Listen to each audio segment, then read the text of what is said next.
السلام علیکم ورحمۃ اللہ۔ عزیز طلبہ، آج کی کلاس میں ہم الدرس الاول جیم سورہ احزاب جماعت دہم کے متعلق اسباق بیان کریں گے۔ الدرس الاول جیم میں جیسا کہ اس رکوع کے اندر اللہ تبارک و تعالیٰ نے آپ صلی اللہ علیہ وسلم کی شان مبارک بیان فرمائی ہے۔ لقد کان لکم فی رسول اللہ اسوۃ حسنہ۔ چونکہ یہ آیت غزوہ احزاب کے موقع پر نازل ہوئی، اس لحاظ سے آپ صلی اللہ علیہ وسلم کے اس عمل کو نمونہ کے طور پر پیش کرنے کا مقصد ساری دنیا کو اور خاص طور پر مسلمانوں کو، یہودیوں کو اور منافقین کو آداب جنگ سکھانا تھا، کہ جیسا کہ آپ صلی اللہ علیہ وسلم بذات خود اس جنگ میں شریک ہوئے، بذات خود خندق کودی اور اپنے پیٹ کے اوپر پتھر باندھے، تو جیسا کہ آپ کے اسکرین پہ پوائنٹس میں نظر آ رہا ہے کہ آپ صلی اللہ علیہ وسلم ایک بے مثال ہستی، آپ کا کردار بھی بے مثال، آپ کی تابعداری کرنا، آپ کی پیروی کرنا دنیا کے اندر بھی اور آخرت کے اندر بھی کامیابی کا باعث ہے۔ چونکہ آپ صلی اللہ علیہ وسلم کا ہر قول اور فعل یہ اللہ کی رضا کے لیے ہوتا تھا، اس لیے جو بھی بندہ آپ صلی اللہ علیہ وسلم کی زندگی کو اپنانے کی کوشش کرے گا، وہ خود بخود اللہ تبارک و تعالیٰ کے راضی کرنے والے اعمال کرنے میں اس کو دشواری نہیں ہوگی، بلکہ وہ ڈائریکٹلی اللہ تبارک و تعالیٰ تک پہنچ جائے گا۔ اور انسان سیرت کے لحاظ سے آپ صلی اللہ علیہ وسلم کے اسوہ کو سامنے رکھتے ہوئے عمل کرے گا تو ان سے اللہ تبارک و تعالیٰ بھی راضی ہوگا۔ اسی طرح اس رکوع کے اندر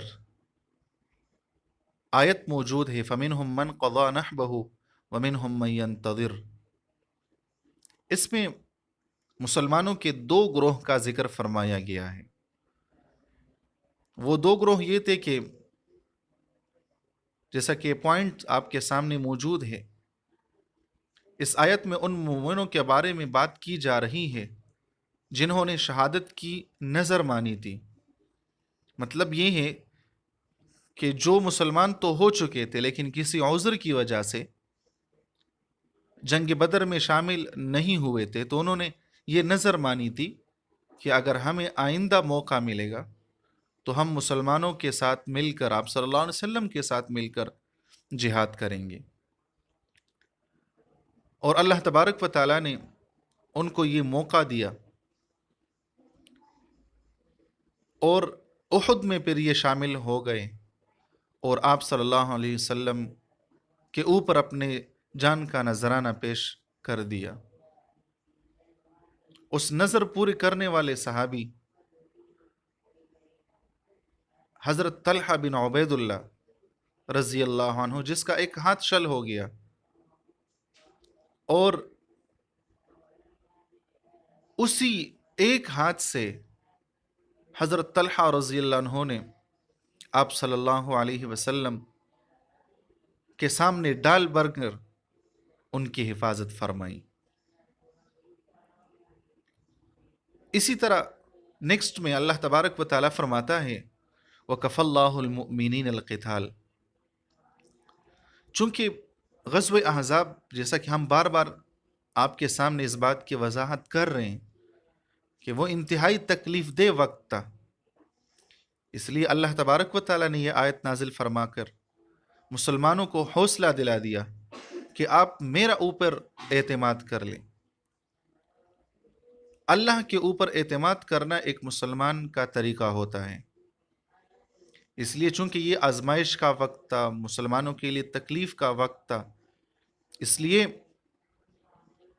ان سارے آزمائشوں کے اندر، جیسا کہ مطلب سخت سردی تھی، خوراک کی کمی تھی، خندق کا کودنا تھا، باہر سے بنو نذیر اور قریش اور غطفان اور بڑے بڑے قبیلے یہ مدینہ کے باہر پڑاؤ کیے ہوئے تھے، اور اسی طرح اندر سے یہودیوں کا ایک بہت بڑا قبیلہ بنو قریظہ، انہوں نے بھی مسلمانوں کے خلاف بدعہدی کی. تو اسی لیے اللہ تبارک و تعالیٰ نے کہا کہ آپ میرے اوپر اعتماد کر لیں، میں آپ کا ساتھ ہوں. تو اللہ تبارک و تعالیٰ نے یہ مدد فرمائی کہ بنو قریظہ کے دلوں میں اللہ نے خوف ڈال دیا اور اس کو حملہ کرنے کی جرت ہی نہیں ہوئی. اور یہ بھی مسلمانوں کی مدد فرمائی کہ ہوا چلائی، فرشتوں کا لشکر بھیجا، اور مسلمانوں کو اللہ تبارک و تعالیٰ نے فتح دلا دی اور کفار کو اللہ نے بھاگنے پر مجبور کر دیا. تو جس بندے کے ساتھ، جس گروہ کے ساتھ، جس جماعت کے ساتھ اللہ کی مدد شامل ہو جائے، اس کو کوئی بھی طاقت شکست نہیں دے سکتی. اسی طرح نیکسٹ میں اس رکوع کے اندر اللہ تبارک و تعالیٰ فرما رہے من المؤمنین رجال صدقوا ما عاہدوا اللہ علیہ.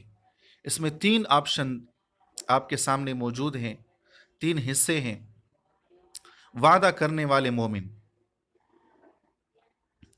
اس آیت میں اللہ تبارک و تعالیٰ ایسے مومنوں کا ذکر فرماتا ہے جن کے دلوں میں اللہ کی راہ میں جان قربان کرنے کا جذبہ تھا، اور ایسا جذبہ تھا جو کہ بالکل مخلص تھا. اسی لیے اللہ تبارک و تعالیٰ نے اسی جذبے کے تحت، اسی شوق کے تحت، اسی شہادت کے تحت اللہ تبارک و تعالیٰ نے انہیں کامیابی عطا فرمائی. اور مومنوں نے جو مسلمانوں سے، آپ صلی اللہ علیہ وسلم سے اور اللہ سے جو وعدہ کیا تھا کہ اگر ہمیں جنگ کرنے کا موقع ملا تو ہم پیچھے نہیں ہٹیں گے، تو ان مخلص صحابہ کرام نے وہ وعدہ پورا کر دیا. اسی طرح نیکسٹ جو آپ کے پاس موجود ہے، انتظار کرنے والے مومن، یہ وہ مومن تھے جو کسی عذر کی وجہ سے جنگ میں شامل نہیں ہوئے تھے، لیکن اس کے اندر شہادت کا جذبہ موجود تھا. وہ انتظار میں تھے کہ کب موقع ملے گا اور کب ہم اپنی جان کا نذرانہ پیش کریں گے. تو سیکنڈ پوائنٹ پر آپ کے سامنے موجود ہے کہ اللہ تبارک و تعالیٰ نے ان کو غزوہ خندق کا موقع فراہم کیا، اور اسی طرح ان صحابہ کرام نے شامل ہو کر اپنے آپ کو اسلام کے لیے پیش کیا. اور تھرڈ میں آپ کے سامنے موجود ہے شہادت کی خواہش. صحابہ کرام سارے کے سارے اس بات کا اظہار فرماتے تھے کہ کب موقع ملے اور کب شہادت کا مقام حاصل کر لیں. اسی طرح حضرت مصعب بن عمیر رضی اللہ عنہ نے آپ صلی اللہ علیہ وسلم کے اوپر اپنی جان نچاور فرمائی. اس لیے آپ صلی اللہ علیہ وسلم نے اعزاز کے طور پر فرمایا کہ میں گواہی دیتا ہوں کہ حضرت مصعب بن عمیر رضی اللہ عنہ اللہ کی راہ میں ایک عظیم شہید ہے. یہ کسی بھی صحابی کے لیے بہت بڑا درجہ ہے. شہید تو سارے ہوتے ہیں، لیکن جس کے لیے آپ صلی اللہ علیہ وسلم کی زبان مبارک سے یہ الفاظ جاری ہو جائیں تو ان کا کیا مقام و مرتبہ ہوگا. اس لیے اخلاص ہی ایک بنیادی چیز ہے جو ایک مسلمان کے لیے ہونا بہت ضروری ہے. وآخر دعوائی ان الحمد للہ رب العالمین.